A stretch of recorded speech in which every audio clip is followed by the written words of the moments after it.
Hey everyone, welcome back to the Leadership Project with your host Mick Spiers. Our vision is to inspire all leaders to challenge the status quo. We bring you weekly topics and thought-provoking guests to get you to stop, reflect, and think about what it means to be a leader in a modern world. Our aim is to help you become the leader you wish you always had, as we learn together and lead together. Today's episode is brought to you by Pat Flynn and his team at SPI, or Smart Passive Income. I am often asked questions about how I do all the things I do, whether it be this podcast, our cohort-based courses, or just structuring my business. Well, Pat has been a great inspiration to me, and I benefit greatly from being part of his community, SPI Pro, and from the SPI courses and workshops they offer. We are including a link in the show notes where you too can apply to be a part of SPI Pro or take advantage of their amazing courses and workshops. Now, on with the show.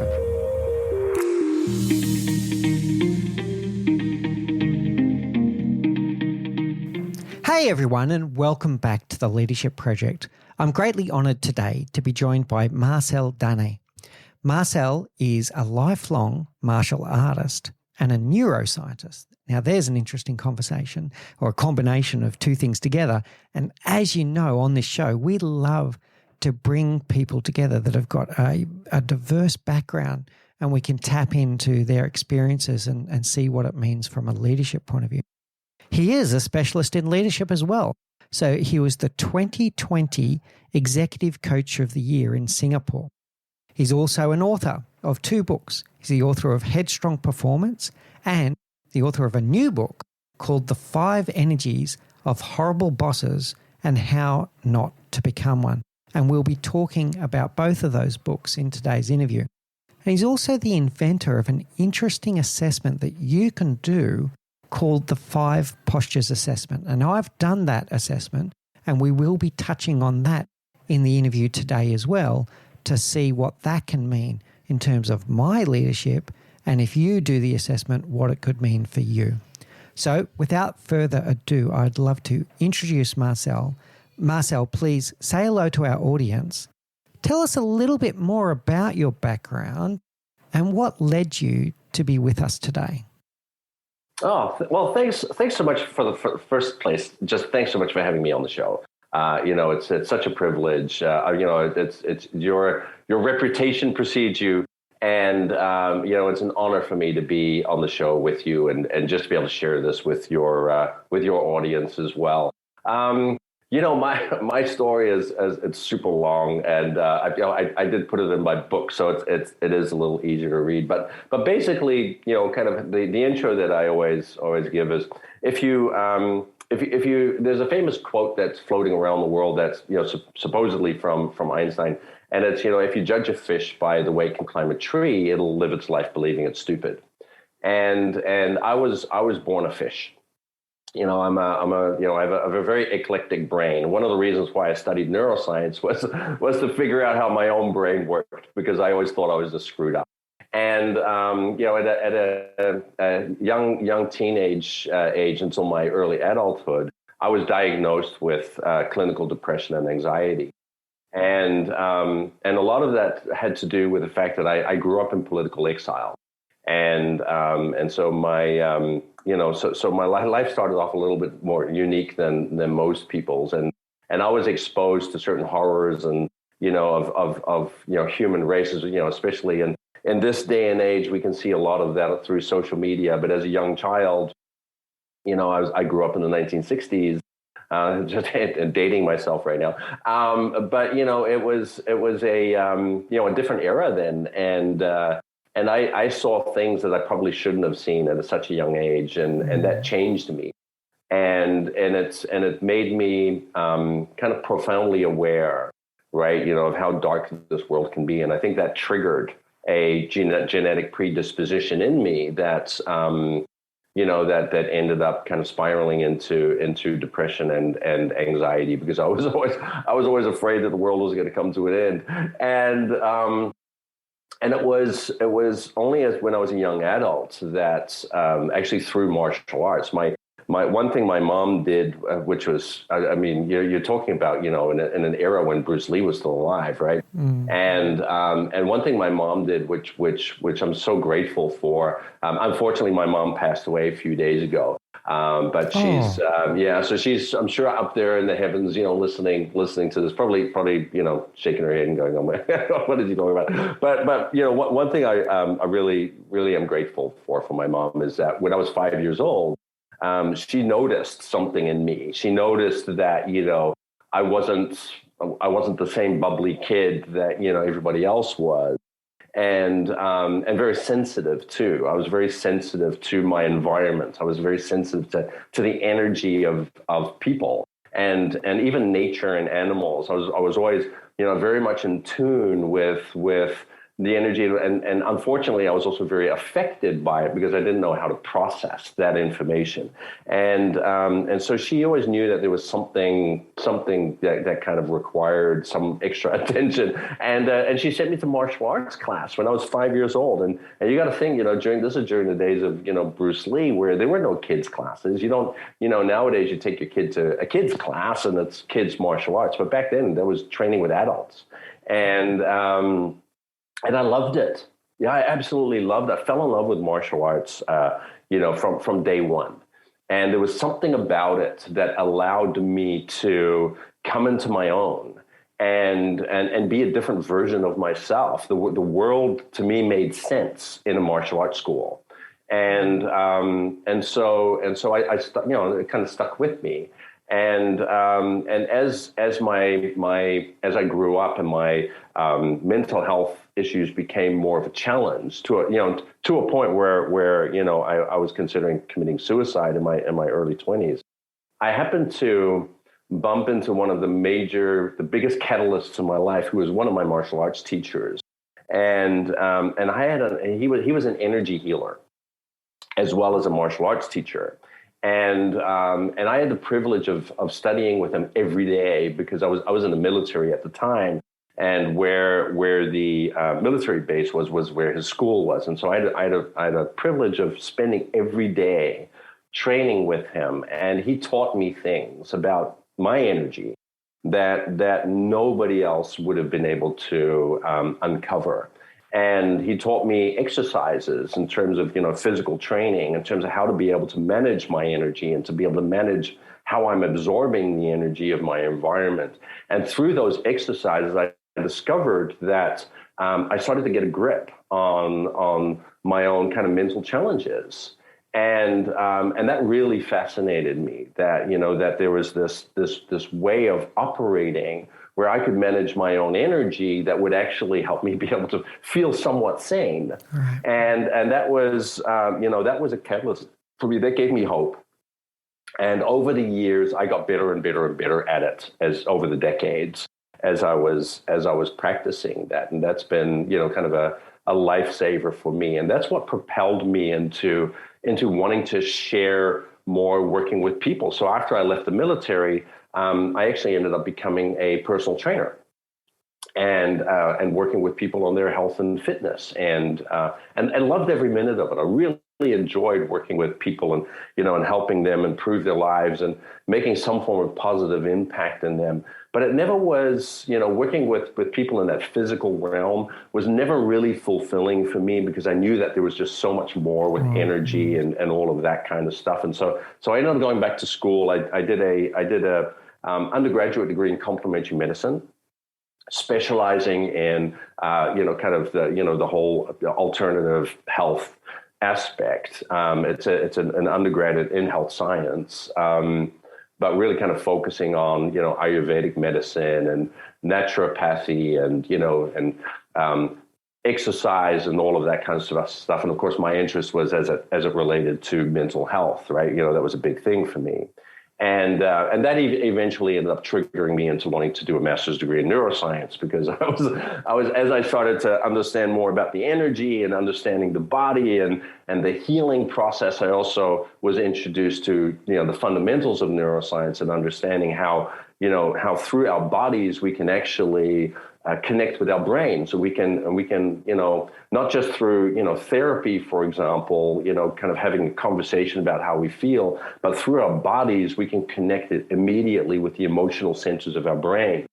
And that fascinated me. And so I wanted to study that more. And so I ended up doing that master's degree in neuroscience and really kind of studying and understanding how, through movements in our bodies, we can change things like our moods and our emotions and gain some control, right, over how we might be experiencing our lives in a different way than, just through traditional therapy.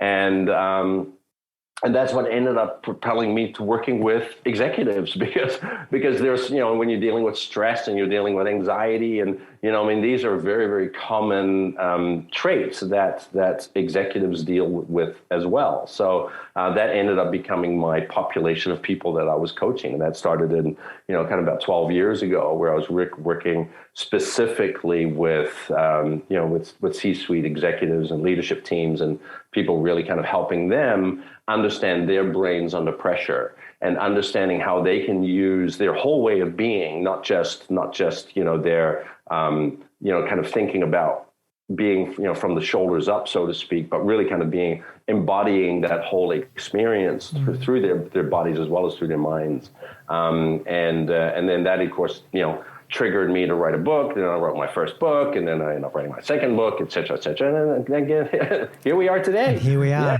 Yeah, I know. Well, thank you so much for sharing so openly, Marcel, there of course, your very rich experience that you've had in your life. Firstly, and I can already start seeing where there will be some leadership lessons that come from those experiences, and I certainly want to unpack those as we go.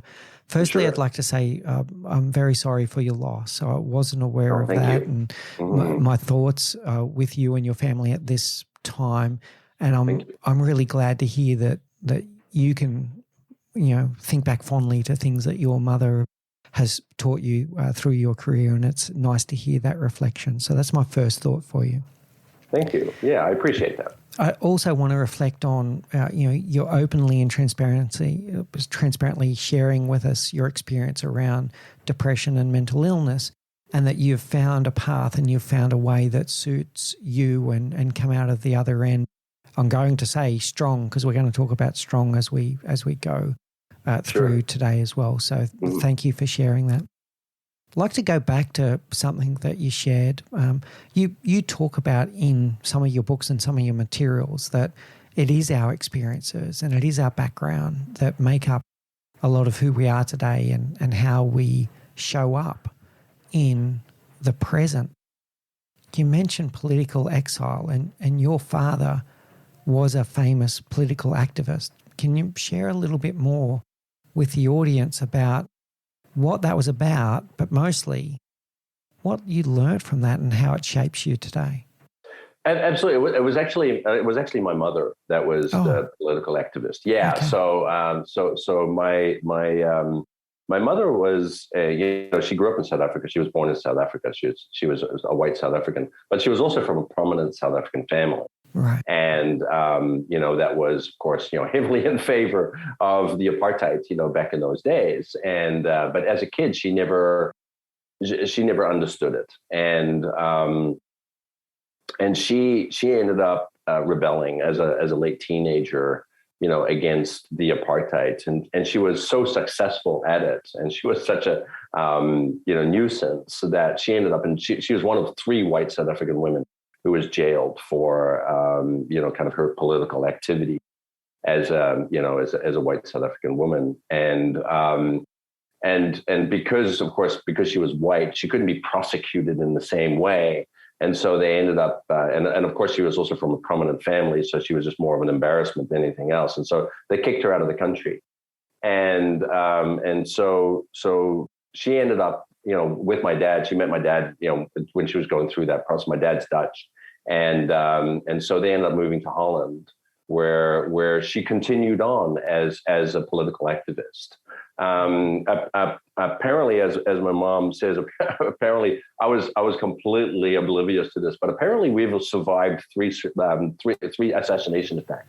Right. So that was very, very interesting. So she did keep that from me, at least when I was a child. So, but she told me later on when I was an adult.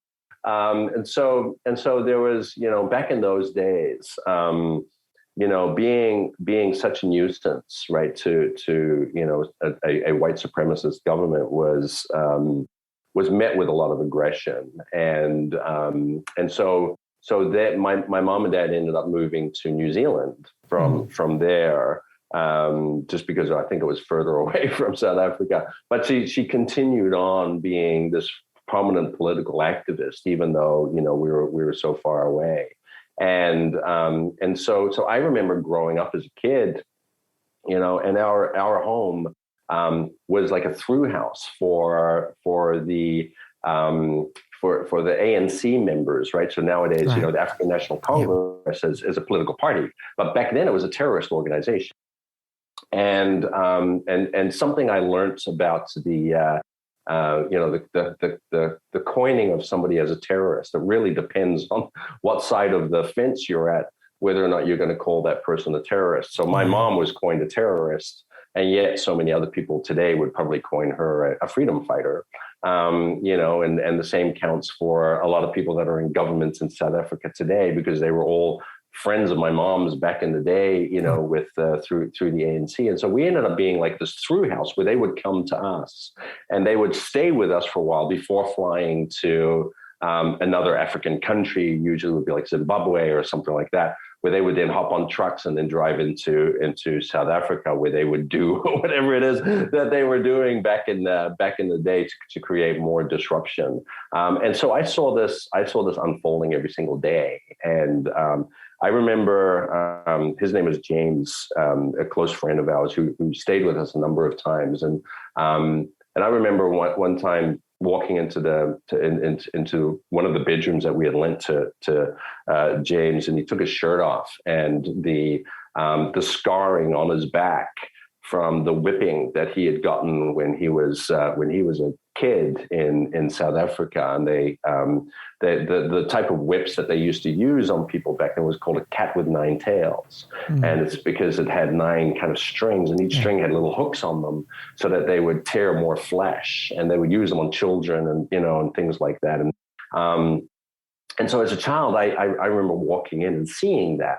Right, being exposed to that, and just seeing kind of the horrors that people, were doing to each other, and it just never made sense to me. And it was, it was a very, kind of very humbling experience as a child. And I think it was just too much for me. I wasn't that kind of kid that could handle that. So, and I think we all of us, including my siblings, I think we all kind of paid a price for that. We never really talk about it, but I think there was always a price, because even though my mom loved us to death, I think she lived in such a perpetual state of anger that we felt that energy of anger every single day, and we lived in that energy of anger, and that's it's an energy I talk about in my book as well, because it's something that a lot of leaders live with too, and it's a certain type of energy that the people around us, if I'm projecting that type of energy, the people around you are affected by it. And even though my mom was never aware that she was projecting that type of energy, we all could feel it, and we had to live with it every single day. And I think it really, there was a price that we paid as a family, for having to live in that kind of energy. Right. And that shaped my brain in a certain way, for sure. Luckily I figured out, how to work with my brain, but I can imagine so many other people who live in similar type environments and never are able to figure out how to manage themselves, and how to manage, how they are having to absorb the energy of others, including in work environments. Right. That's why I called the latest book, The 5 Energies of Horrible Bosses, because it's not whether or not I myself, for example, am a horrible boss. It's whether or not the people around me are absorbing the energy that I'm projecting in a way that's either benefiting them or not benefiting them. and if it's not serving them, then then we might think we are the most amazing boss in the world. But if it's not serving the people around us, then chances are we are not a great boss. Yeah, good. And we're definitely going to come back to that element sure. of energy and how it affects your team. I just want to spend a moment and acknowledge your mother, and that she was fighting for what was right, and obviously a woman of very strong convictions.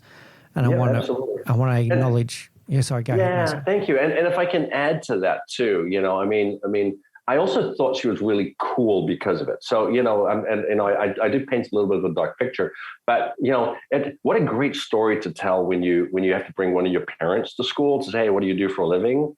Right. You get to talk about your mom in that kind of way.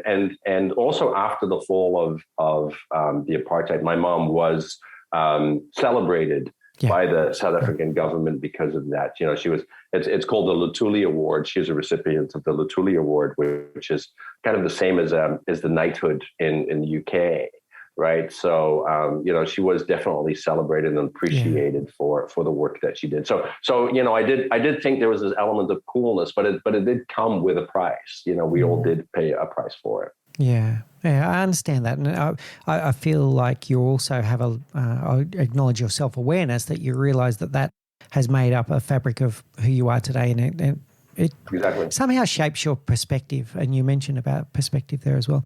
I'm going to share something back now. I don't normally do this, but I feel the need to do it right now.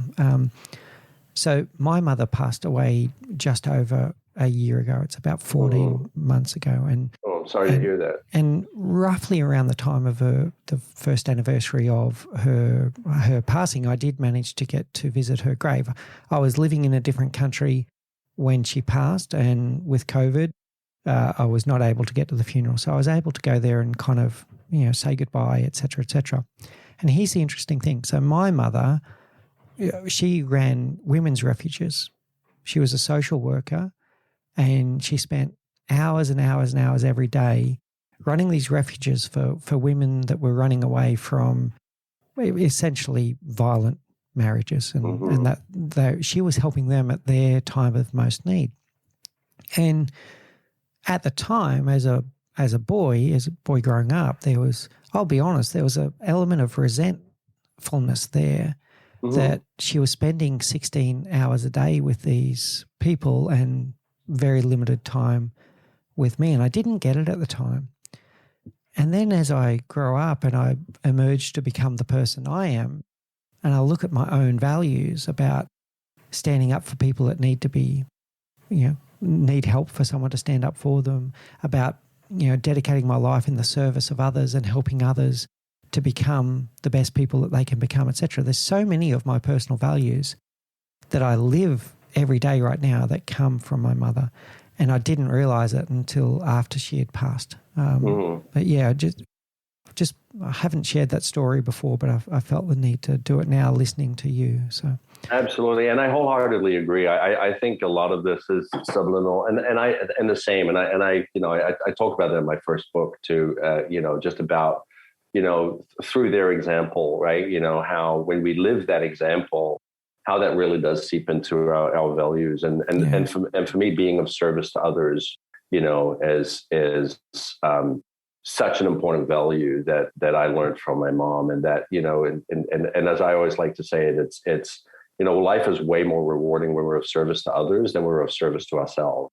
And I see that, and you might see it too in your clients, but I see that in a lot of my clients as well, as especially in the corporate world, is one of the triggers of living an unfulfilled life is when you live it in service of yourself.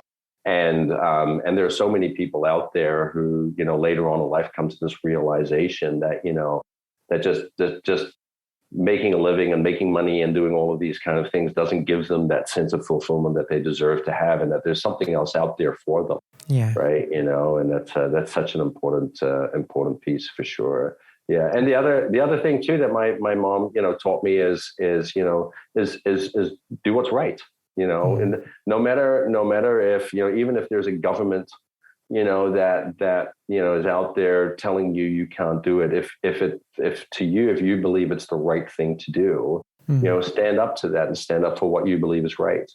And that's an important thing. And especially in today's world is what we can see unfolding, with, the invasion of Ukraine. And, to be honest, I'm kind of saddened by the lack of people that are actually standing up. Yeah. And to do what is right. There's a lot of people just sitting at the sidelines, political leaders and people around the world all together that are just sitting and watching this horror unfold, and nobody's really standing up to do what's right. And it just also tells us how much more work we still have to do in the leadership space, because that's really unfortunate. I hope that situation changes quickly and people do stand up and realize that it's urgent and it needs action. All right, I want to shift gears a little bit here now, Marcel, and this builds a little bit more, I think, from some of those experiences that you spoke about. So you found martial arts at the age of 5 and through the facilitation of your mother, a wonderful move there. You go on to become a personal trainer. So you do a lot around the physical. You had a mentor that was teaching you about energy and healing energy, and you were seeing that something was missing, so that you then get into neuroscience and a master's in the neuroscience of leadership and all of these things. Where I'm leading to that is Headstrong Performance.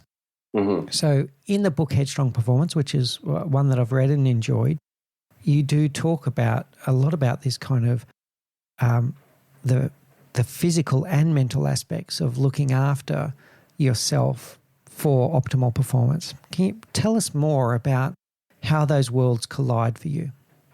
Absolutely. When I wrote the book, which is 8 years ago now, and that we were just coming out of kind of a financial crisis, right? 2008 financial crisis, and one of the big needs that I was seeing, in the corporate world was this ability to protect our people, right? To make sure that people don't burn out, and as this was when because of the crisis, so many organizations were downsizing in their kind of people roles. This is where the evolution of people having to take on multiple roles in a job where pre 2008 that still didn't happen as much.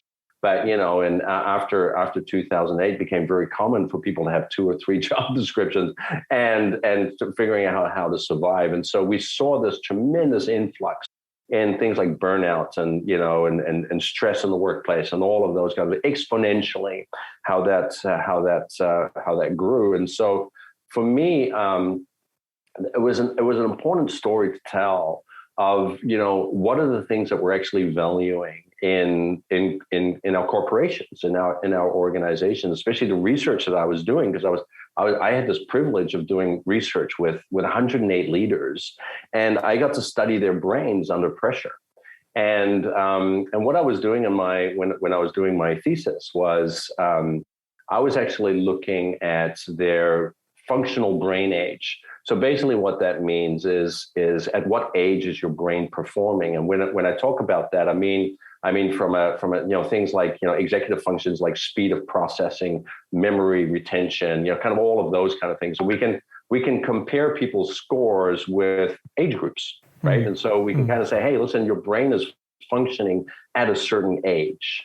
And what I discovered in my research was that the average age group that I was working with was in their 40s. I think it was like 45 or something like that. But the average brain performance age was 77.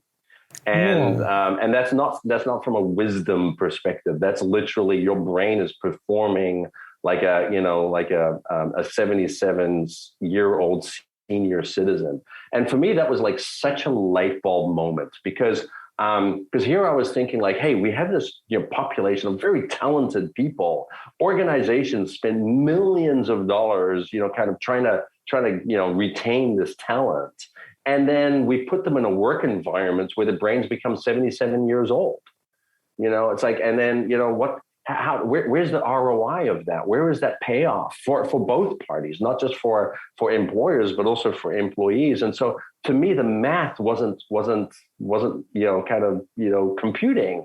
And so I thought, hey, here's a story that needs to be told. We need to address this. We need to make sure that our people are protected, and so I was looking around and seeing if there was any, information about that. It really wasn't that much about that back in those days. And so I decided to write a book, on that subject is say, hey, what do we need to do to protect our brains, to make sure that, that our people stay healthy? And guess what? It's not rocket science.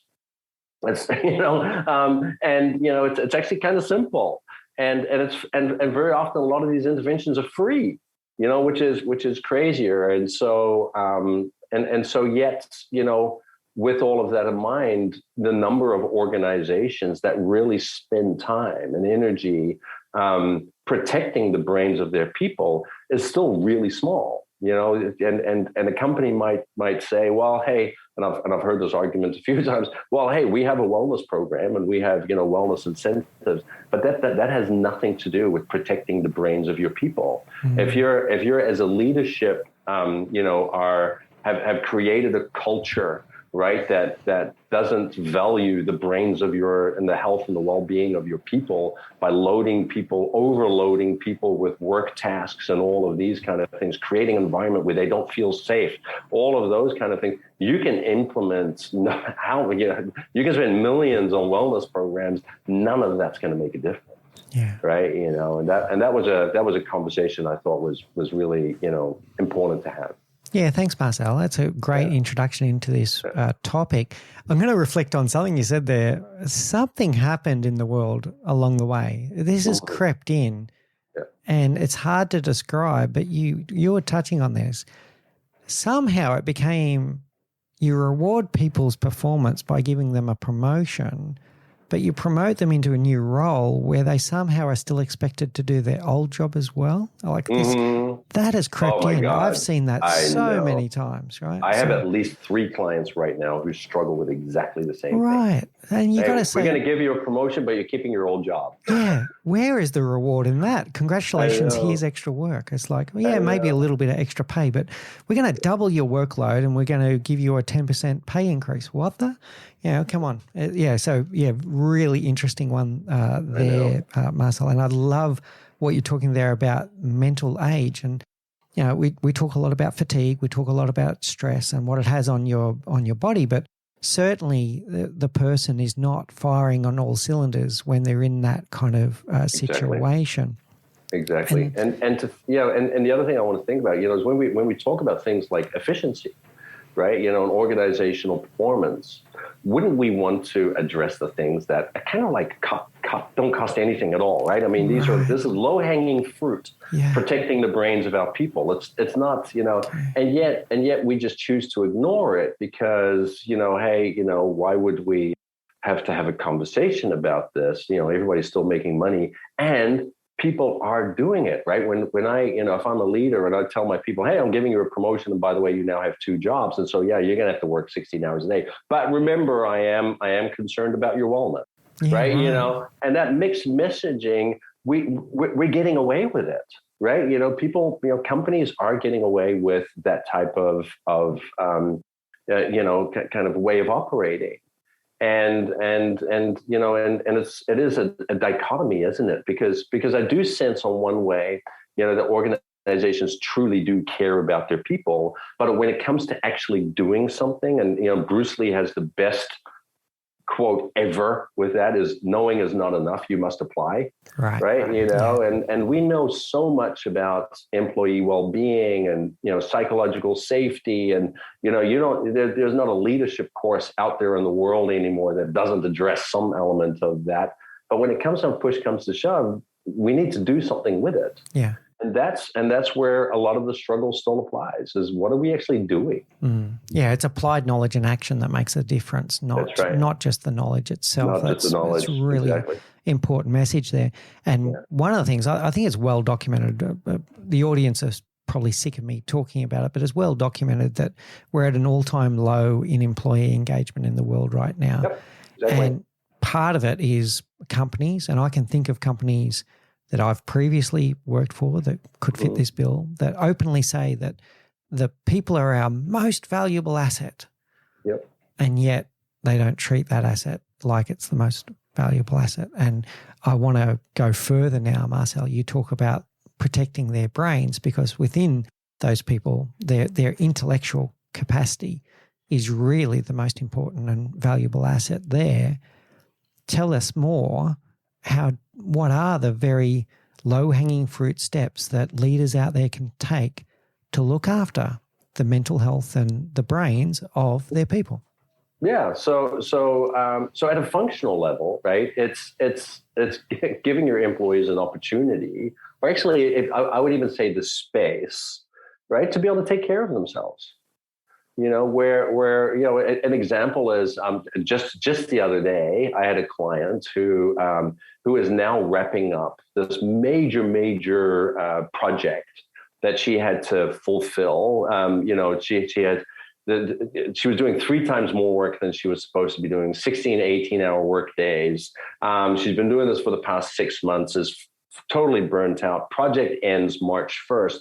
And she just heard today that on March 2nd, she starts a new project, right? And so there's no recovery. There's no opportunity there for, and this is what I mean is from a leadership perspective, why are people not being treated in a way where we can say, hey, you know what, you've just worked so hard, you're not allowed to do anything for the next 2 weeks. Right? Your job, your role for the next 2 weeks is to recover. Yeah. Interesting. Right? And if we did that with our people, and this is what the science says too, and it's almost like an athlete, right? If you for example, the Winter Olympics has just passed, for example, right? And so if you look at any of those athletes, they've all been spending the past 4 years building up their training regimen and the performance regimen to be able to peak at the Olympics. Right after the Olympics, they don't go back to training at those peak levels that they were doing just before the Olympics. They need a break. They need recovery. And we know from training athletes that the most important part of an athlete's training regimen is their recovery. It's not their training. Most athletes perform poorly, not because of undertraining, but because of overtraining. Right. And of course, in executives, we call that burnout. And here's an interesting kind of little piece of trivia is that if you look at the 2 populations that suffer most from burnout, it's athletes and executives. And I'm just going to say professionals in general nowadays, right? Just all professionals are suffering some level of burnout. And an interesting thing is if you look at the differences that athletes, they train 95% of the time, and they only perform 5% of the time at that world-class level. But yet when we have professionals, they have to perform 95% of the time, and they only train 5% of the time, if that much, right? And then on top of that, what do they get to do to be able to, kind of apply what they're learning and training? And there's nothing there for them other than they have to go back into just performing 95% of the time. And so what we end up doing is we end up reducing the cognitive capacity of our workforce. And I can pretty much guarantee you, just based on my research, and nothing's changed over the past 8 years, is if the majority of your population of people are operating with 77-year-old brains, your organization is not at top peak potential performance. It's as simple as that, And if you want your organization to outperform, focus on your people. This is super interesting, Marcel. And we always talk about we want to get more capacity. We want to get more throughput. We want to get more out of our team. But the answer is not asking them to run at 100 miles an hour every day. If you do that, you're going to get exhausted, and your top speed is actually going to degrade. It's not going to increase. Runners, like I'm going to keep on the athletic one for a moment. Runners do not train at race pace every day.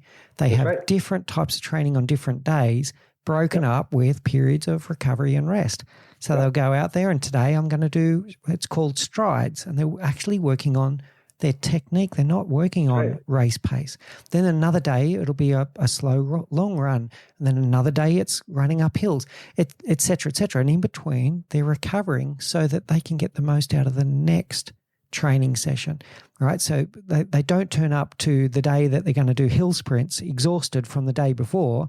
They come fresh, ready to put in the work and to be at their top. And that's where high performance in athletics comes. Beautiful. Yeah. And taking that analogy a little further, how many leaders do you not hear, right, that say, I'm also a coach to my people?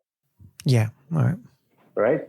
And if you, and I just want to challenge your listeners here, if you truly consider yourself a coach of your people, how many times do you force your people to slow down? Yeah. Right. Yeah, and if you're not forcing your people to slow down, you're not a coach. Yeah, good one. Yeah, well done. Well done, Marcel. And then they can show up the next day or the next week or 2 weeks later, firing on all cylinders again, right? That's right. So, and now the productivity that you're so craving is going to go through the roof. I want to share another metaphor here, and I want to test this one with you, Marcel, because you spoke a lot about 16-hour days. Let's talk about that one a little bit more. Mm-hmm. I'm going to get the science of this muddled up a little bit, and maybe you know it better than I do. But what I do remember is that the research that's happened into things like motor vehicle accidents shows us that being fatigued is just as dangerous to your driving performance as being drunk. And, right. And the majority of certainly road rules in the world tell you that you shouldn't drive when you're drunk. And now we're starting to tell people don't drive when you're fatigued. Yep. In the workplace, most workplaces have a drug and alcohol policy. In many cases, a zero tolerance drug and alcohol policy. Mm-hmm.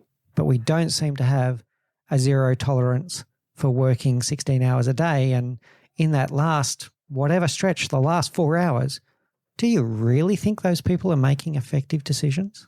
No, and on top of that, I think we still give it to people as a badge of honor. Right, yeah. Right? I think we still reward people for working that many hours, you know. And there's a great example, and I love this. And of course, it has to be a country like Ethiopia, right? But a friend of ours was hired to be the principal of a international school in Ethiopia. And, the school closes at 5:00 in the afternoon. And at 7:00 at night, she was sitting at home. She's like, I need to send an email to, some of my staff. So she writes an email. And as she tried to press send, she got a pop-up message saying, it's past work hours. You're not allowed to send email. Right. And of course, this has to be a country like Ethiopia that understands that, you are not going to disturb your people past work hours. And, and here we are in these supposed first world countries that have, that still somehow admire people for sending emails at 1:00 in the morning. Yeah. Because if I'm a leader and I'm sending emails at 1:00 in the morning, what message am I sending my people? Yeah. You're setting an expectation, aren't you? Yeah. I've got to say I've been guilty of this in my past and sometimes present as well. It's something for me to take away from today's episode to think about that in my practice. I think it's France and Germany. I think it is illegal to send your staff messages after 7 p.m. It still happens, by the way. Yeah. Not to dob people in, but it still happens. But I believe it is illegal to send your staff messages after 7 p.m. in those two countries, as an example. Isn't that awesome? Yeah. And I think as we become more courageous, because this is nothing more than a conversation about courage, right? It's those companies and those leaders that do have the courage to say, hey, we're going to do things differently because it's good for our people. And hey, look, we're still surviving. Those are the companies that we're going to see first, and good for them. Yeah, absolutely. And not just that, very productive as well. I'm going to get some of this history wrong as well, but even down to things like the 40-hour work week was an invention that came from, I don't think it was actually Henry Ford, but from that kind of production line mentality of how can we maximize the throughput and capacity in a factory setting and developing it into this 40-hour week.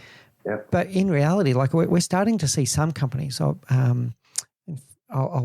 try and think. SPI Media, I think, is one of these where they're starting to go, you know what? Just because we've always done it that way doesn't mean that we always should.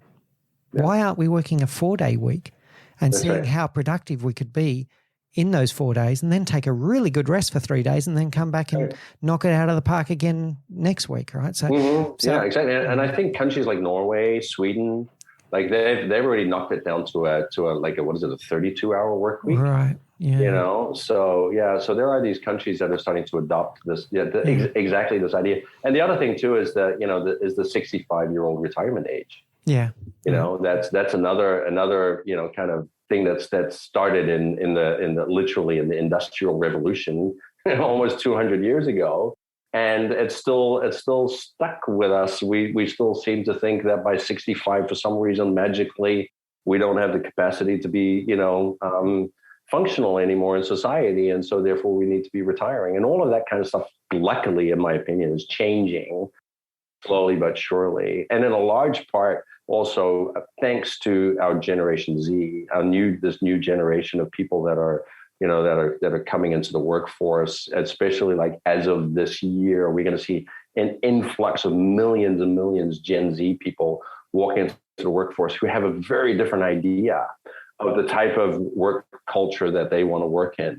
And I think they're going to force companies and organizations to make some serious changes quickly, if companies want to keep evolving, because by 2030, apparently 20% of the workforce is going to be Gen Z. So, we're going to have to make some adjustments, and that generation values things like well-being. They value respect. They value things like wisdom, purpose. All of those kind of things are way more important to them than a paycheck. And they want to make good money. Don't get me wrong, but they have other things that they find that they value way more that I don't think too many organizations are going to get away with for too long. Yeah, because of that. Yeah, what they want is they want purpose and meaning in what they do. They want to feel like what they do matters. They want to feel like they individually matter. They want to feel like their voices are heard and their opinions are valued. And I think we should be listening to them, to be frank. Yeah. Well, the other thing too is they're not afraid to walk. Exactly. Right. Yeah. And the reason is because they have wealthy parents, right? So because Generation X has done reasonably well, right? That we've stocked up, reserves. So they don't feel that same urgency to have to say, listen, I can't leave my job. I can't afford it. They don't have that, right? They're like, if I don't like it here, I'll go somewhere else, right? So they're going to be, they shop around for a job way more than we do. And I think we can learn a lot from that. I agree. They will go somewhere where they feel like they matter. That's what it comes down to, and where they have purpose and meaning what they do. And if you aren't going to give them that purpose and meaning, if you are not going to treat them like they matter, they'll just go and find somewhere else. That's right. There's no doubt about that. Yeah. Exactly. All right. I'll wrap a little bit around Headstrong Performance, because we've really only scratched the surface of that great book. Yeah. I just encourage the audience to have a read of it, because Marcel in there, he goes into all kinds of things about how you can optimize your performance and your mental performance. Everything from nutrition through to what we did cover well today was this concept of rest and recovery, and the fact that you cannot work at 100% capacity 100% of the time and expect that you're not going to degrade your performance over time, right? So have a really good think about that. Have a think about that athletic analogy. Have a think about that metaphor towards, or the analogy towards, driving when you're drunk. You wouldn't drive when you're drunk, so why email when you wouldn't drive when you're drunk, you wouldn't drive when you're fatigued. Why email when you're fatigued, and why do work when you're exhausted? It's just not going to be beneficial to anyone. So please take a look at Headstrong Performance.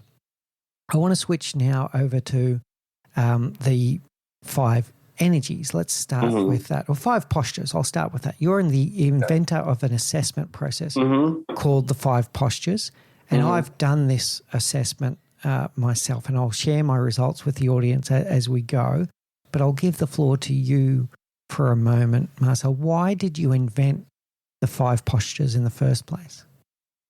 Yeah. The reason is because, because over the past 12 years, right, I've been working with a lot of executives, and of course, based on the work that I've been doing, number one with martial arts, but also, with my undergraduate in terms of, complementary medicine and understanding, the different energies and how we project ourselves and how we posture ourselves based on that energy. Because at the end of the day, our bodies, they tell a story, right? We tell the world kind of what's going on between our ears through how we show up, right? And that showing up is in how we posture ourselves, and with that, the energy that we're actually projecting onto people as we're showing up. And if you look at it from a simple communication perspective, the first way in which we communicate with another person is through the type of energy that we project, right? And the body that represents that energy that we're projecting. There's some really interesting research that's come out over the years about that. Like, for example, they've done research where they had a leader, for example, with high blood pressure walk into the room, and then all of the staff members had blood pressure monitors, and the moment the leader walks into the room, everybody's blood pressure goes up. Without necessarily having to say a word, without having to do anything, just simply their presence raises the blood pressure in the room. And it shows that there is a lot of subliminal messaging that we do simply by how we are showing up. Now, the beauty of this is that when we are aware of how we are showing up in a certain situation, we can also change it if we necessarily need to. There are certain times where we need to show up in a certain way where it really benefits us, right? Where it can really serve us in a certain way. But there are also times when showing up a certain way doesn't serve us. And our ability then to be able to change how we are showing up allows us to be able to communicate with more coherence. Because if my energy and my posturing is telling a different story than what I'm actually saying, I'm not going to be seen as an authentic leader, right? And that's what's and one of the key components of authenticity is coherence. Are you telling a coherent story? And we see that in world politics unfold every single day. Watch any of the world leaders as they stand in front of a microphone and talk. You can see whether or not they are truly embodying what they are actually saying. You see it in politicians, you see it in everybody. And in right away whether or not that person is being fully, I'm not going to say truthful, but whether or not they're being fully authentic in the way that they're delivering their message. And the moment you sense that, it reduces trust. You kind of go, hey, wait, there's something there. It's not quite the whole story. And it reduces trust. So how we show up and how we project ourselves in a certain way is such a key element in developing trust in our people. And we know all from research that trust is the fundamental element in not just leadership, but also in teamwork, right? If teams that can't trust each other aren't teams, they're just a bunch of individuals that are all just trying to do their job. And we know that teams that are coherent and teams that are aligned in their way of life outperform groups of individuals all day long, right? And so that is a very important component for leadership, and it's unfortunately and often an overlooked one, because we very often, when we think about leadership, we make that a very academic exercise, right? We look at what's all happening behind the ears or between the ears. What are our values, and how are we applying ourselves, and what is that 360 telling us? And even if you look at a 360-degree feedback, there is no messaging on how does your leader show up. Right? How are they presenting themselves? How do they make you feel when they're in the same room with you? A lot of it's around like skill-based stuff, right? We're trying to assess whether or not this leader is applying the skills necessary. But you can possess all of the skills that you need, and so many great leaders, and so many leaders who are well trained. A lot of MBAs nowadays, a lot of schools train great leadership skills. But the one thing that they don't teach is how are you showing up when you're applying those skills, right? And that is a missing element in what we're doing. And so being that martial artist, right? That's kind of one of the first things that I sense in my clients, and when my clients talking to me, and I'm kind of listening, I'm kind of going, but that I'm seeing an incoherence here with regards to that energy that you're projecting and the story that you're telling. Tell me more about that, because if that's not coherent with me, chances are you're not being coherent with your people as well. And maybe there's some elements of friction there. And as I was working then over the years with my clients, I came to realize that, hey, there's a system here. There's a way for us to be able to understand how we actually then posture ourselves and the energy that we're projecting from that, and a way for then, when understanding that system, and it's a very simple system, and when we understand that, we can then actually work with that so that we can posture ourselves in the way that we need to be able to develop that coherence. That coherence or congruence element is so powerful, Marcel, and it makes me think of my good friend David Noor, who is said to us very clearly in his interview that most everyone has a BS radar. They can pick up when something's not matching. Exactly. And with everything you said, like if you say that your values are one thing and your actions say another, people notice. And if you are portraying, like you're role playing, oh, I need to be the leader today, and you're playing the role of the leader. No, that's not what we want. We want you to show up as your authentic self every day and bring you to the table. You are enough. Bring you to the table. Don't play a role. Don't role play, anything like that. And everything down to interactions. You picked it up when you said about your clients. Leaders, listen to this one, right? You can't tell your people that you care about them and you value them and that they matter to you if you then get in a conversation with them, whether it's on Zoom like Marcel and I are now, and you're distracted. Clearly you're off, you're typing another email, or you're even off camera. Or you're off camera. If you're not there connected and with the person, they notice, right? So if you want the person to feel like they matter to you, treat them like they matter to you and be present and in the moment with them. And this congruence or this mismatch that Marcel is talking about, people notice it. People notice it. All right. Sorry to get on a tangent there. I'm quite passionate about that topic. Hey, no, it's important. It's it's clearly it's so relevant, especially in especially as we go into this hybrid way of working. Yeah. Right. Where we need to be able to connect with the people that we work with, even in a virtual environment. And the beauty of the energy that we're projecting and understanding that energy, and hence the 5 energies, is energy travels at the speed of light. And we can connect together through our energy. We can be on the other side of the world, but the moment that we're on a Zoom call and we can see each other, we can connect energetically.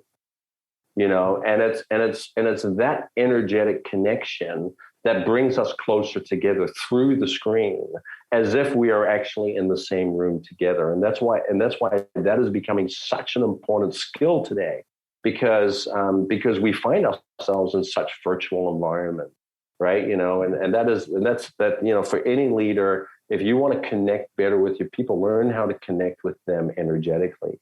Yeah, and you're not going to do that off screen. Simple. Great. Yeah. Thank you, Marcel. Well summarized. I want to go now to the 5 postures themselves. And what I'm going to do to introduce it, if you're happy to do this, Marcel, you go ahead and you can dissect everything that I'm about to share with you. I'm going to share my result. And that in that way, that introduces what the 5 postures are. And then I'd love for you to reflect on what I share with you. So my results when I did the assessment, the overwhelming number 1 was light. So the posture was light. The second and third were in a group next to each other after that, which was I've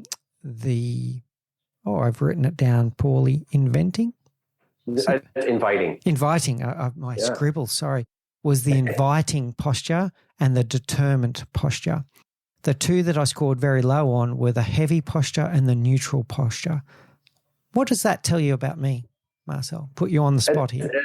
Yeah, no, perfect. And I'll let me illustrate verbally the model, because it's a model. Think of a compass, right? There's a compass with four arrows: north, south, east, and west, each going in a different direction. And if you look at the east and west axis, right, the horizontal axis, that is based on yin and yang. That is based on kind of in chi, right? And I practice Tai Chi. It is based on the forward moving and retreating energy, kind of like an ebb and flow of ocean currents, and everything that we see in nature. Everything works in kind of an ebb and flow state.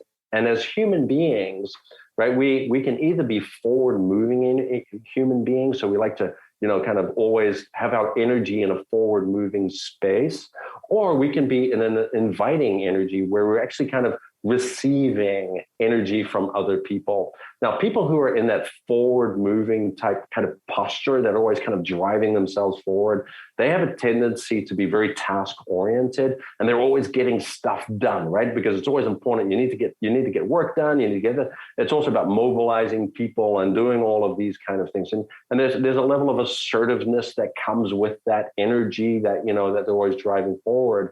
On the other end of that axis is being inviting, right? That is more about asking perspectives, asking questions, being interested in people, having empathy, doing all of those kind of things, really connecting with that person. And that's that east and west axis. And then there's also a north and south axis. And the north and south is light and heavy. So points north is lightness, which is about being joyful, about being spontaneous, about having a good time, about kind of not worrying too much about what might happen in the future, and allowing ourselves to enjoy that life a little bit.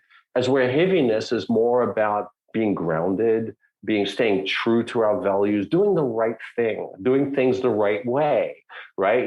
And so that comes from Ayurvedic medicine and the understanding of our chakras. Right, so the chakras run in a north-south type alignment along the spine, and so in Ayurvedic medicine they talk about light and heavy, right? As where you can either feel really light or you can feel really heavy, and that's that balance. And then of course there's neutral, which sits right in the middle. That where those four lines dissect. That's where neutral energy is. And so I'll start with neutrality. Neutrality is a space of mindfulness, is a space of conscious presence, of being fully present in the moment, right? I call it present and ready, right? Where you're ready for whatever it is that's coming, but you're not moving in any different direction. You're not really going, you're suspended in that space of flow in that moment in time. And very often we achieve that level of neutrality through, mindfulness exercises and things like that to really kind of find that space. Most of us, of course, don't live in that neutrality. That's one of the reasons why you scored so low. And in a strange way, you're supposed to score that one low, because even though it's probably the most important posture for us to be able to have, it's also the one we spend the least amount of time in, because it's not where we live life, right? But it is important for us to come back there, to be able to recuperate, to be able to recover, to be able to, kind of recenter ourselves, to do all of that kind of stuff. And so the awareness then of what your default posture might be as you're applying yourself can really help you understand, kind of what you're kind of what you're doing in life, how you're applying yourself, what your sensitivities might be, all of those kind of things. And so you mentioned that your top two are light and inviting energy. And so they sit more kind of on the right side of that axis, right? You have, lightness is about being joyful. Inviting is about being more kind of, introspective and interested in people and all of that stuff. Hence the reason why you probably have this podcast, right? Is because you're really interested in what people have to say and all of that kind of stuff. So that fits beautifully for you. So a person who lives in that lightness and inviting space also tends to be very people oriented. All right. So they find, kind of, how people behave and how people get along and all of that kind of stuff. They find that really important. People who live more on the other end of that axis and that determined heavy space tend to be more task oriented, right? So they're more about procedures and about tasks and about, doing things, the right way. It's about management of systems, and it's all of that. And those two are equally important. There's not one that's more important than the other. Now, the beauty of the postures is that we all live in all 5 postures. There are moments in your day, right, where you are determined. There are moments in your day when you are light, and there are moments in your day when you're heavy, and so on. And that's a good thing, right? That we can live life in all of these spaces. What's important from a leadership perspective is being aware of what posture you might be in at that moment and what energy you are therefore projecting, right? And if I walk into a room and I have a tendency to be, I'm just going to say something, very determined in my energy, but the people in the room have a tendency to be most comfortable in light energy, they're going to feel a little bit intimidated by the energy that you bring into the room, because they're not set up to be able to handle somebody with very determined energy. So as you walk into that room, you might not necessarily be setting up your room for success. And then you start talking about the agenda and things that need to be done, and and all of this kind of stuff, and they're just not ready for it. So they don't have that ability to absorb your energy and the information in a way that actually going to get them to want to move forward with you. They're actually going to have a little bit of a fight or flight response, based on that energy. And they literally people, tell me that, when we were talking about kind of the energies and the postures, that they have a tendency to feel like they're being punched in the chest when they're dealing with somebody with this very determined energy. And that's exactly that feeling that we can then sometimes have. Mobilizing people that feel like they're being punched in the chest might not necessarily be the best strategy. So understanding the energy of the room and the postures that people are in, as well as also understanding our own, that allows us to, kind of align those energies. So when we align our energies together, right, when we can match the energy in a room, that's when we also create a space for collaboration. That's when we create a space where we can actually have a really healthy conversation about what it is that we want to achieve and where we want to go, and to do all of those kind of things. So from a leadership perspective, it's understanding our own energy, understanding the energy of others, but then also being able to shift our energy in a way that actually serves us, and that creates that congruence, as you mentioned, with regards to the message that we're actually trying to convey as well. All right, I'd like to pull a few threads together there, Marcel, to make sure it's clear what we're saying and make sure that there's not inconsistency. So first of all, I'll reflect on my own results. I'm not surprised at all that my tendency is light and inviting. I'm a very people-oriented person, and I dedicate my life to drawing the best out of people. And then the one that followed after that was determined, and that is because I am determined to make a meaningful impact on the world, but I do so through people, and that's why light and inviting probably comes to the fore in terms of that. Exactly. What you said about the energy in the room, I think, is really important, because we spent some time saying you need to be your authentic self, and don't forget that, right? So when Marcel is talking about this, matching the energy in the room, he's not talking about not being your authentic self, or playing some kind of game or role, etc. It's about meeting people where they're at, right? And I'm going to use the running analogy again for a moment. If you're a team leader and you come into a room and you're running at 100 miles an hour and your team is still running at 10 miles an hour, we've got a problem, right? You're not matching their energy. This does not mean don't be yourself, but it means read the room and draw people with you. So if you come into the room and you're determined and heavy, and they're more in light and inviting mode, if you just go in there and bombard them with your determined and heavy energy at that moment, you're going to lose them. The punch in the chest that Marcel is talking about.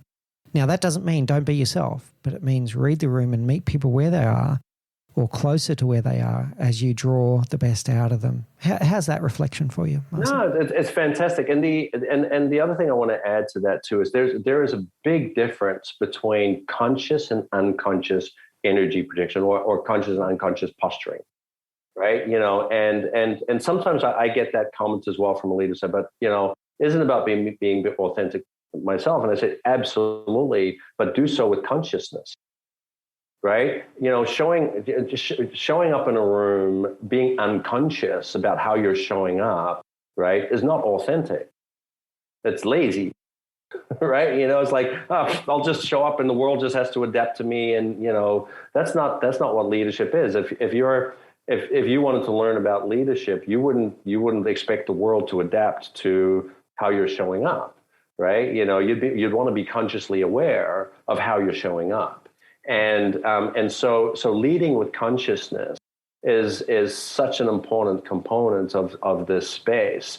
And yes, you can have, if you choose to show up in a certain energy. And by the way, if the whole room is in determined energy and you show up in light energy, you're not going to catch your audience either, right? Because they're going to want to move on, and they're going to say, "Hey, listen, we'll get to the point. We need to, we want to do stuff." And you're like, "Well, let's have some fun first. Hey, everybody, let's play a game, right?" Yeah, that's not gonna work either, right? So understanding that energy in the room and understanding the energy of your team is going to help you, like Mick says, is just meet them where they are. And then all of you together can move into a different energy. That doesn't change who you are as human beings. It just actually helps you just get along better, and actually helps everybody do more in less amount of time. And something that I talk about, is what I like to call the interaction quotient, right? That's the most important IQ that you're going to find in an organization. And in any organization, no matter how large or how small that organization is, it is determined, the success of that organization is determined by the quality of interactions that happen between its people. And at a fundamental level, that is it. That is your organization, is the quality of interactions of your people. And it's what I call the interaction quotient. And there's a little mathematical formula for that, and that is interactions times quality divided by time. And that is what translates into productivity and profitability. So in your organization, if it takes you a tremendous amount of time because your energies are mismatching, right, to be able to have these high quality interactions, it's costing money.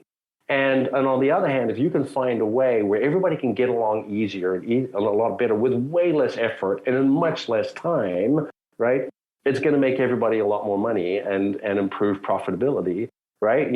So and that's just something to think about, right? Mm-hmm. So if you want to walk into the room and you just and you say, hey, listen, I want the whole world to adapt to me. Well, welcome to the 5 energies of horrible bosses, because that's exactly what what happens when a boss doesn't want to be aware of the energy in the room.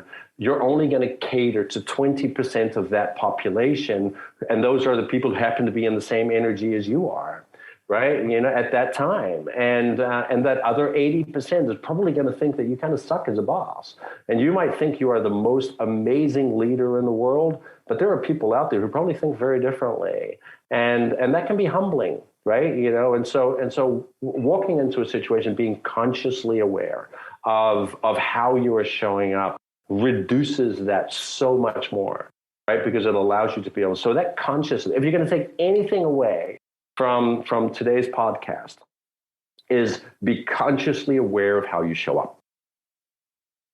Yeah, that's the most important thing. That's really good. And I like this interaction quotient that you speak of, and the fact that you built in the efficiency factor there, that if you do have those mismatches of energy, it's going to take you a long time to get anywhere, right? So yeah, really good. All right, that's a good segue to get into the new book. So the 5 energies of horrible bosses and how not to become one. So we're hearing loud and clear the message about the energy mismatch. Any other tips that you can give for people? I've had my fair share of horrible bosses, by the way. Any other tips that you can give to people? Oh, you've been one. Let's go. I've been one, and that's why I opened my book. I've been a horrible boss, and guess what? I thought I was amazing. All right. Yeah. Tell us more. And and that's actually one thing that kind of triggered me to move into leadership, and to really kind of get, because I started my own business about 17 years ago.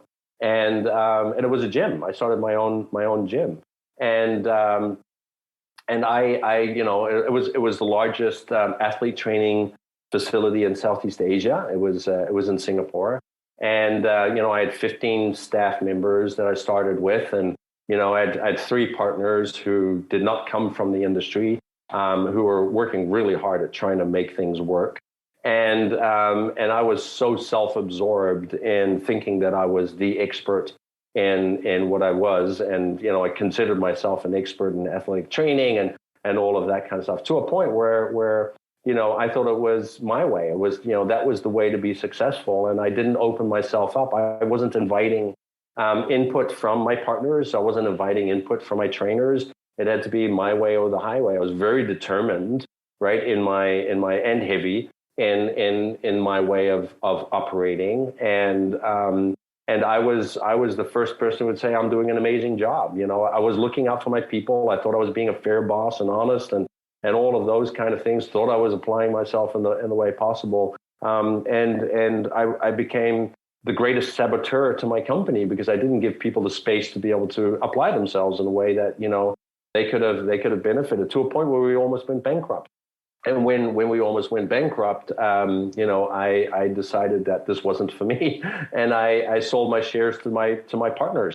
And the moment I left, the company did better, right? And that was for me probably one of the most humbling lessons, because I was like, wow, they do better without me than they do with me, and that kind of proved to me what a horrible boss I really was.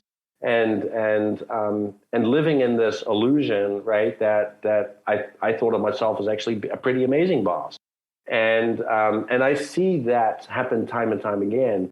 If I ask any one of you out there, very very often or very rarely do you hear somebody say, "No, I think I'm actually a pretty bad boss." Most people think they're a pretty amazing boss, right? And I'm sorry to say it, but there is somebody out there who actually thinks you kind of suck as a boss, because you can't please everybody. And the judgment of horrible bosses is not made by you. If you're the boss, it's made by the people that work for you or that have worked for you in the past.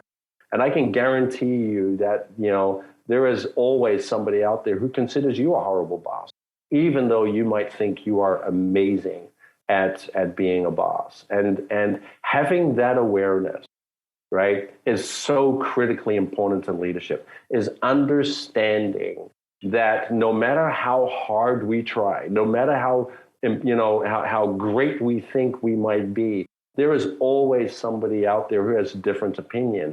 And we need to be aware of that. We need to be aware of how we are potentially rubbing off on people the wrong way. And what can we do to minimize that effect, right? If we have a singular way of operating, if we have a singular way of being as a leader, in all likelihood, we're only going to cater to a small population of people.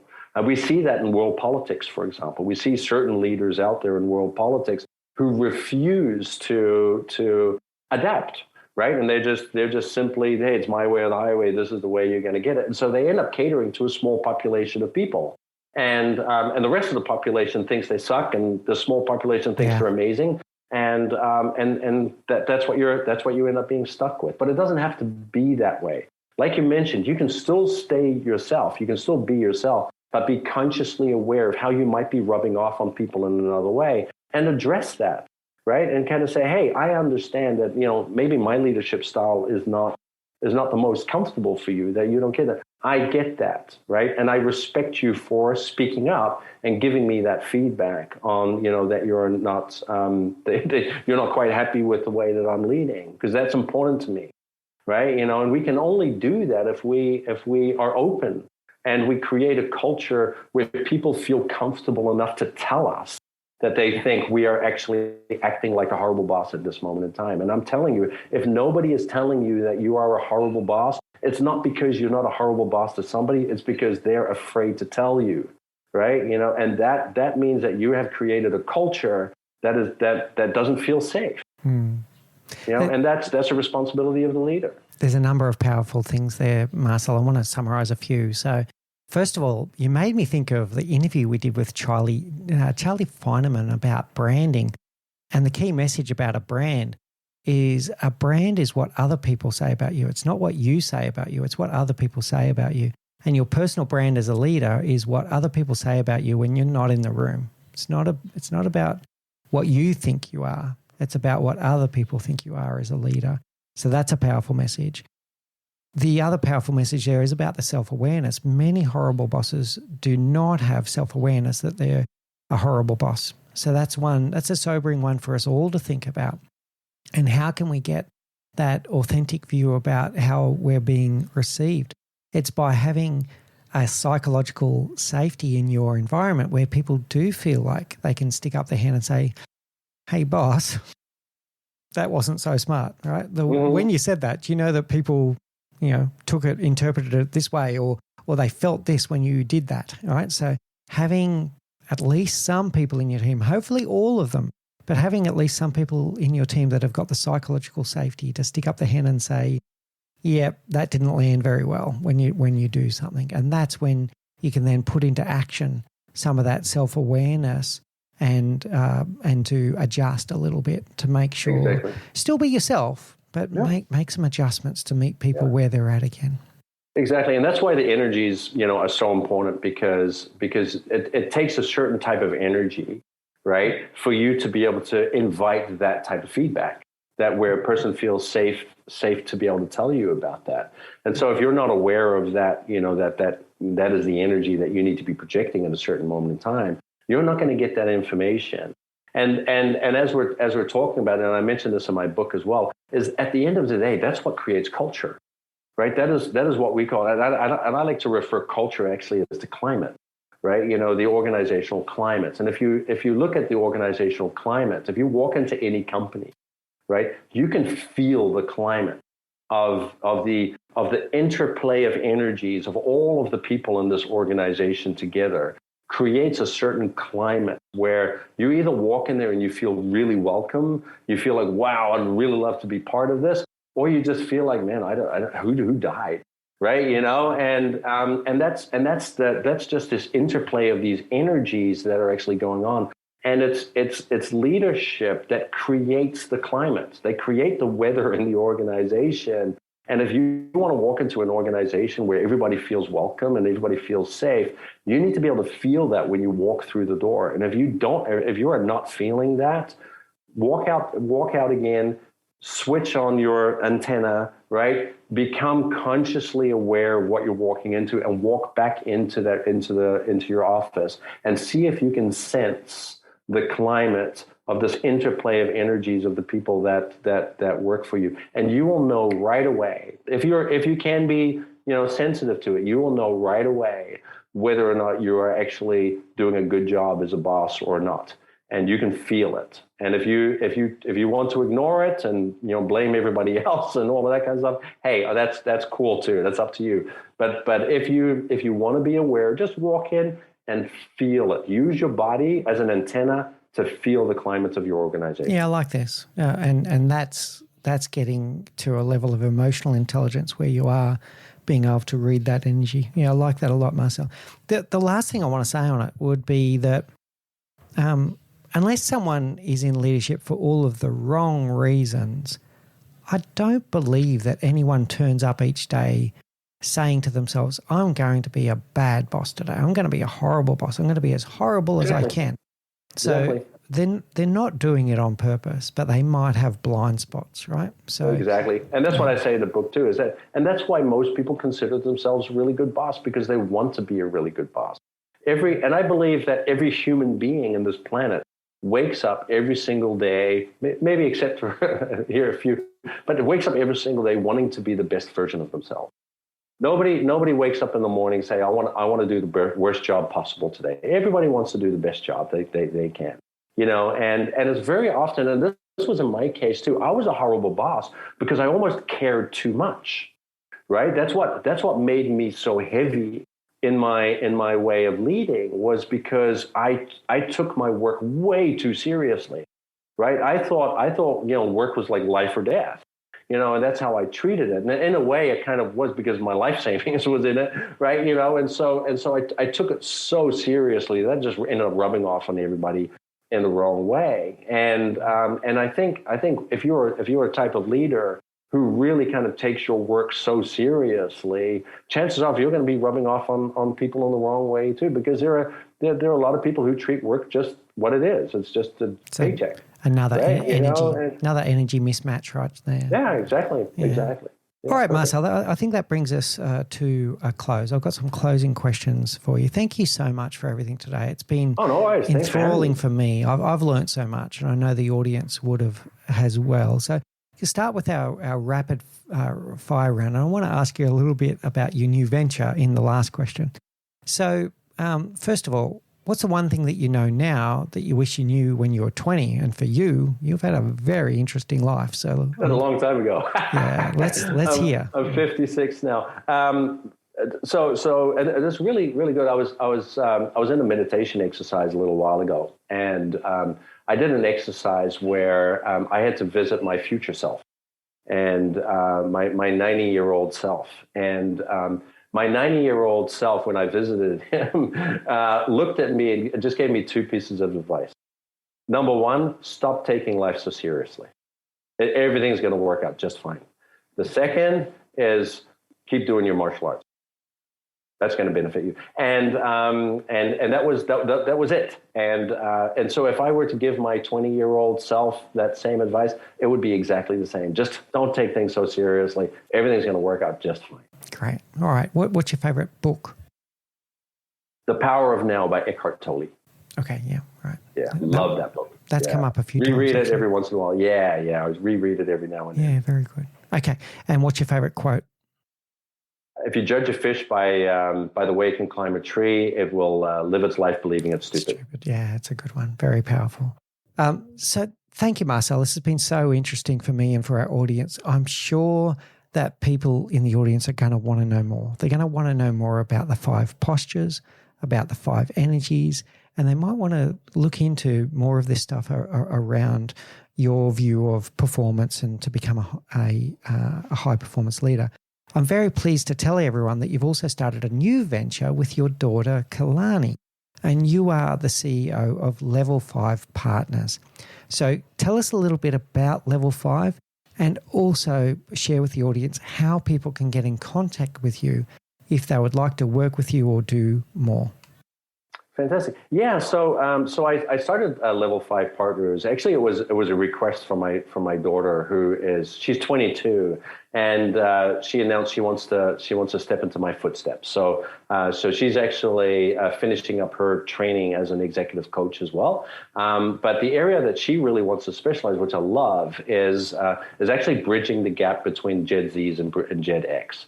With especially Generation Z, coming into the workforce, there's going to be a lot of adjustment for them, right? So in terms of coaching them to be able to operate and function in the corporate world, but also, existing seasoned leaders being able to lead young people. I think that's going to be, a big subject area. And she really wants to kind of play in that space, which I think is fantastic.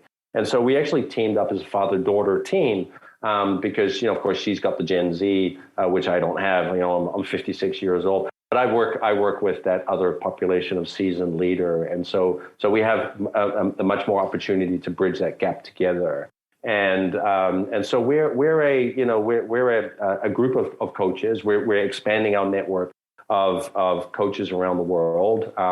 We currently have 4 coaches that we're building out as our coaches go through training. And we use an approach that's what we call a blended approach between online learning, integrated programs of learning and coaching, and of course executive coaching in itself. And those 3 different ways that we can really work with leaders and leadership teams, and of course my daughter working with bridging, preparing for that next generation of leaders, which I think is such an important chapter in the future, right, of evolution. So and so where we use the 5 postures and 5 energies, and by the way, you could do the assessment for free. Yeah. So if you go to level5partners.com, and 5 with a Roman V, level5partners.com, there's actually the free assessment. You can do that there. You can find out what your energy is, and therefore the posture that comes with that. And through that, you can then go into, you can do some more training, you can do, whatever it is to really learn how to say, hey, how can I use this energy and this awareness and this new level of consciousness that I have in a way to do good in this world and to be able to collaborate and work with anybody in any generation, right? Because that's what's more important. So yeah, so that's basically the sum of the company. Wonderful, Marcel. And I'll put the details of that in the show notes so that everyone can see it. Thank you again. Very enlightening. I've enjoyed this so much, and I know the audience would have as well. So thank you so much, Marcel, and you have a wonderful day. Thank you, Mick. You too. Thank you so much for having me, and also to all the listeners and whoever's watching the little videos. I hope you enjoyed it, and hope to hear from you sometime in the future. Take care. Bye-bye.